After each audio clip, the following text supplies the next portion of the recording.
আসলে সোণাৰী বিধানসভা সমষ্টিৰ বিজেপি পক্ষত প্ৰাৰ্থী হিচাপে ইতিমধ্যে ধৰ্মেশ্বৰ কোঁৱৰে মনোনয়ন তেওঁ লাভ কৰিছে আৰু তেওঁলোকে ইতিমধ্যে বিজেপিয়ে আচলতে তেওঁক টিকট প্ৰদান কৰিছে যে সোণাৰী সমষ্টিৰ পৰা তেওঁ প্ৰতিনিধিত্ব কৰিবলৈ আৰু বিগত 5টা বৰ্ষৰ পাছত পুনৰবাৰ আচলতে তেওঁক এই বৰ্ষৰ বাবে তেওঁক ইতিমধ্যে বিজেপিয়ে টিকট প্ৰদান কৰিছে আৰু তেওঁ পোনে পোনে বাসগৃহত উপস্থিত হৈছে বাসগৃহত উপস্থিত হৈ আচলতে তেওঁৰ মাতৃকে তেওঁক চৰণ চুই আশীৰ্বাদ গ্ৰহণ কৰিছে যথেষ্ট গুণমুগ্ধ ৰাইজ ইতিমধ্যে বাসগৃহত উপস্থিত হৈছে আৰু মই পোনে পোনে ধৰ্মেশ্বৰ কোঁৱৰ ডাঙৰীয়াৰ ওচৰলৈ গৈছোঁ সৰ্বপ্ৰথমে আপোনাক অভিনন্দন জনাইছোঁ শুভেচ্ছা জ্ঞাপন কৰিছোঁ প্ৰথমটো প্ৰতিক্ৰিয়া কি হ'ব আজি মোৰ সোণাৰী সমষ্টি স্থানীয় ৰাইজৰ লগতে মোৰ সোণাৰী সমষ্টি ৰাইজৰ যি মোৰ অকুণ্ঠ মৰম মোৰ প্ৰতি তাৰ কাৰণে মই ৰাইজক মই সোণাৰী সমষ্টিবাসীক মোৰ ক'বলৈ মই শুভেচ্ছা দিবলৈ মোৰ ভাষা নাই গতিকে তথাপিতো আজি মোৰ এনেকুৱা প্ৰতিকূল বতৰতো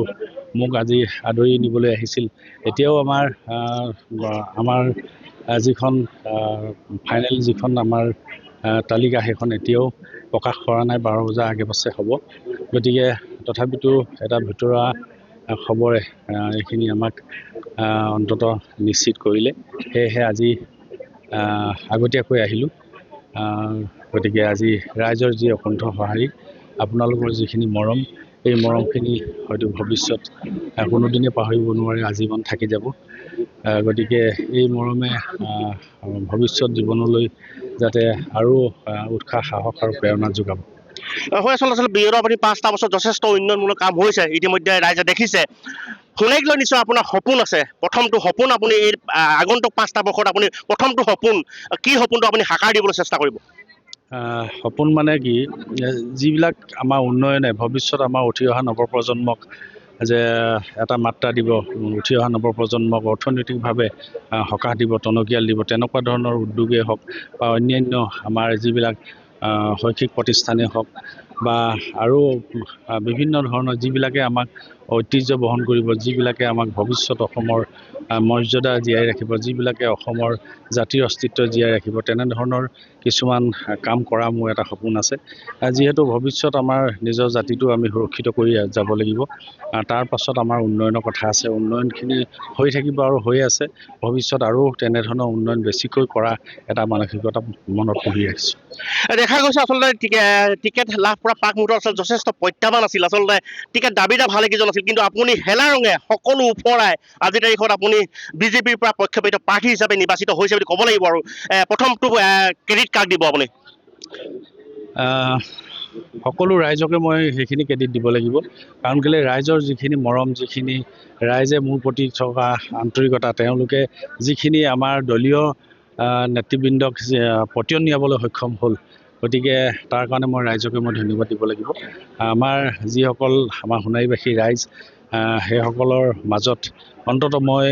যিখিনি মই জনপ্ৰিয়তা লাভ কৰিবলৈ সক্ষম হ'লোঁ আৰু তেওঁলোকে যেনেধৰণে মোৰ আন্তৰিকতাই মৰম চেনেহে আদৰি ল'লে গতিকে সেইসকলক মই কোনোদিন সেইসকল ৰাইজক ভোটাৰক মই কোনোদিন মই পাহৰিব নোৱাৰিম। গতিকে ভৱিষ্যত তেওঁলোকে মোক সুৰক্ষিত কৰি ৰাখিব, মোৰ সেইটো এটা আশা। আৰু ভৱিষ্যত তেওঁলোকক কি কৰি দিব লাগে সেইখিনি মোৰ দৃঢ় প্ৰতিজ্ঞ। মূল যুঁজখন আৰু পুনৰ আহোঁ মূল যুঁজখন যিটো নেকি কংগ্ৰেছৰ প্ৰক্ষেপিত প্ৰাৰ্থী উৎপল গগৈ আছে, টিকুনি আচলতে প্ৰতিদ্বন্দ্বিতা হ'ব পাৰে বুলি এটা প্ৰসংগ আহিছে। জয় ভাৰত পাৰ্টী আপোনাৰ বলদেৱ তেলীয়ে তেওঁলোকে নমিনেশ্যন গ্ৰহণ কৰিছে। গোটেই বিষয়টো আচলতে কেনেদৰে আপুনি কেনেদৰে ভোট যুদ্ধত আগবাঢ়িব, আপুনি কিমান আশাবাদী? মই 100% আশাবাদী। কাৰণ কেলৈ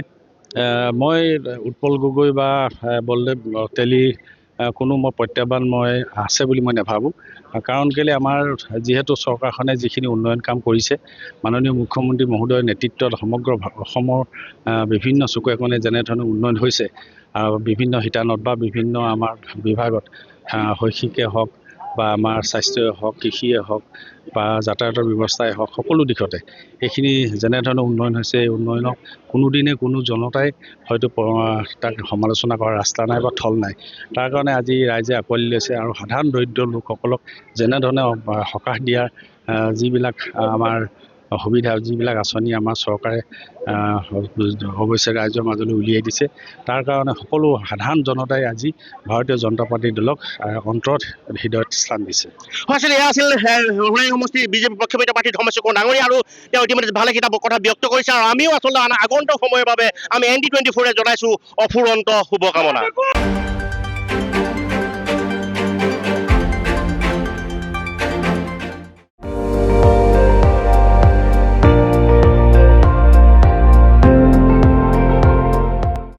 আপুনি চাই আছে ND24,